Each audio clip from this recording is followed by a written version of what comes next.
ঘটেছিল যখন আমাদের প্রিয় নবী হঠাৎ অজ্ঞান হয়ে পড়ে গেলেন? কেন ঠিক তখনই আকাশ থেকে ফেরেশতারা নেমে এলেন? আর কেন নবী পাকের বক্ষ মুবারক খুলে তার হৃদয় বের করা হয়েছিল? চলুন জেনে নিই।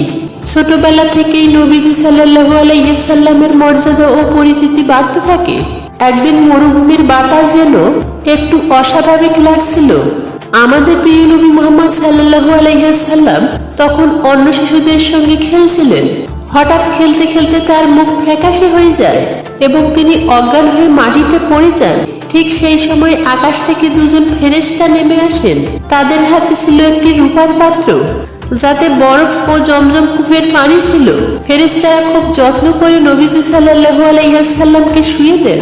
তারপর তার বক্ষ মুবারক খুলে ফেলেন, হৃদয় বের করে তা থেকে সব ধরনের অপবিত্রতা দূর করেন। এরপর সেই হৃদয়কে জমজমের পানি দিয়ে ধুয়ে আবার আগের জায়গায় স্থাপন করে দেন।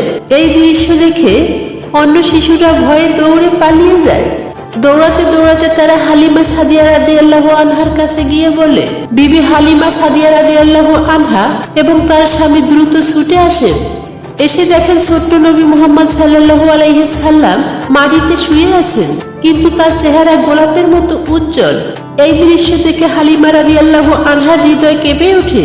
তিনি নবীজি সাল্লাল্লাহু আলাইহি সাল্লামকে বুকে জড়িয়ে ধরেন।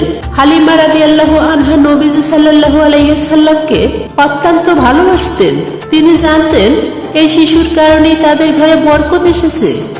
দুধ, সবজি, শস্য আর সুখ শান্তি। তিনি নবীজি সাল্লাল্লাহু আলাইহি সাল্লামের ভালোবাসায় সবকিছু ত্যাগ করতে প্রস্তুত ছিলেন। সুবহানাল্লাহ। আপনারও যদি নবীজি সাল্লাল্লাহু আলাইহি সাল্লামের প্রতি ভালোবাসা থাকে, তাহলে মন থেকে বলুন, আই লাভ মুহাম্মদ।